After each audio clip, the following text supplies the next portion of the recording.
माता की भगवान जी के लिए मैं भगवान से प्रार्थना किया कि मुझे इस लड़ाई में मुझे विजय प्राप्त हो और जनता के लिए सेवा करने को मौका हो। रामपुर में नामांकन के बाद जनसभा को संबोधित करते हुए रोपणी भाजपा सांसद प्रत्याशी जयप्रदा कहा, जब मैं सपा से सांसद थी तो मुझे जनता से मिलने नहीं दिया जाता था। रामपुर की जगह मुरादाबाद में रोका जाता था।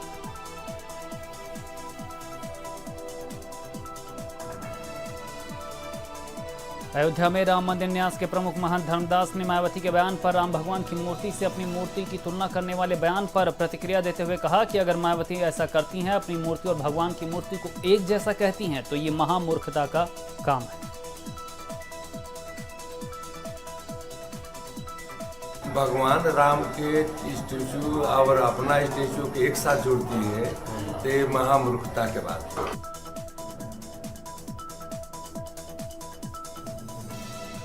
कांग्रेस नेता मीम अफजल ने बीजेपी पर निशाना साधते हुए कहा कि सोने का अंडा देने वाला वादा तो बीजेपी ने किया था कि भारत के हर गरीब के खाते में 15 लाख आएंगे, मिले क्या किसी गरीब को 15 लाख रुपए? वो सोने का अंडा देने वाली मुर्गी वो थी कि हर एक भारतीय के अकाउंट में 15-15 लाख आने वाले थे। वो सोने का अंडा देने वाली मुर्गी वो थी कि हर एक भारतीय के अकाउंट में 15-15 लाख आने वाले थे। वो सोने का अंडा देने वाली मुर्गी वो थी कि हर एक भारतीय के अकाउंट में 15। कांग्रेस प्रवक्ता प्रियंका चतुर्वेदी ने कहा है कि बीजेपी ने अपने हर वादे पर वादा खिलाफी की है। बीजेपी को देखना चाहिए, जब आप किसी पर एक उंगली उठाते हैं तो 4 आपकी तरफ उठती हैं।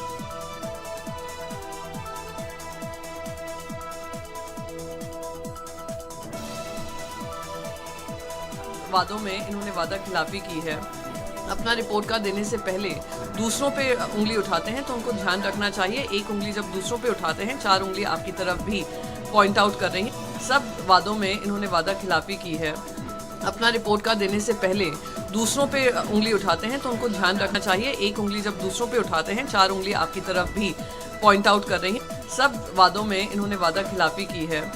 अपना रिपोर्ट कार्ड देने से पहले दूसरों पे उंगली उठाते हैं तो उनको ध्यान रखना चाहिए, एक उंगली जब दूसरों पे उठाते हैं 4 उंगली आपकी तरफ भी पॉइंट आउट कर। आइए आपको सीधे लिए चलते हैं निरहुआ के पास, जिन्हें आज बीजेपी ने आजमगढ़ से अपना प्रत्याशी बनाया है। भारतीय जनता पार्टी ने अंततः आजमगढ़ की प्रतिस्पर्धात्मक और सबसे ज्यादा सेंसिटिव इधर काफी दिनों में बनी सीट आजमगढ़ से दिनेश लाल यानी निरहुआ जी को अपना प्रत्याशी घोषित कर दिया है। तो हम आपका भारत समाचार में स्वागत करते हैं। धन्यवाद भैया। सबसे पहले ये जानना चाहते हैं कि आपको क्या लगता है, आपको क्यों टिकट दिया गया? मुझे इसलिए टिकट दिया गया है कि उत्तर प्रदेश को सभी लोग जानते हैं, उत्तर प्रदेश में जिस तरह की राजनीति यहाँ के क्षेत्रीय पार्टियों की वजह से होती है, जातिगत राजनीति होती है, उसको तोड़ने के लिए ही ये मुझे टिकट दिया गया है। और ये देश हित में है कि आप अगर देश का हित चाहते हैं तो आपको जाति से, धर्म से, इस सब से ऊपर उठना पड़ेगा और देश के बारे में सोचना पड़ेगा। और कहीं ना कहीं ये सबको पता है कि वो किसी भी जाति का व्यक्ति हो, किसी भी धर्म का व्यक्ति हो, हर कोई मुझे प्यार करता है। मैं एक कलाकार के रूप में सबके दिलों पे राज तो करता ही हूँ, साथ में जितना लोग मुझे जानते हैं व्यक्तिगत रूप से वो भी मुझे बहुत प्यार करते हैं। तो मुझे टिकट इसीलिए मिला है कि हो सकता है कि यहाँ गठबंधन जो किया गया है वो जातीय समीकरण पे किया गया हो, पर दिनेश लाल यादव वो व्यक्ति है जिसको हर वर्ग के लोग प्यार करते हैं। तो हमें इसी वजह से मुझे लगता है कि ये मौका मिला है। क्या गठबंधन की राजनीति क्या है, आपको क्या लग रहा है, गठबंधन कितना असर रहे? स्वार्थ की राजनीति है, ये सबको पता है। अहम सवाल है, आप चूंकि कलाकार हैं, तमाम पार्टियां चुनाव के समय कलाकारों को ऑफर करती हैं। अन्य जगहों से हो सकता है शायद ऑफर आया हो, ना आया हो, लेकिन भारतीय जनता पार्टी में ऐसा क्या दिखा आपको? मुझे भारतीय जनता पार्टी में ये दिखा, ये देश की वो पार्टी है जो दल से ऊपर देश को रखती है। यहाँ बहुत से लोग हैं, बहुत सी पार्टियां हैं जो अपने निजी स्वार्थ के हिसाब से चलते हैं, पर ये वो पार्टी है, इस पार्टी के जो हमारे प्रधानमंत्री हैं नरेंद्र मोदी जी हैं, वो अपना जीवन जो है देश के नाम न्यौछावर किए हुए हैं, देश के लिए जीते हैं।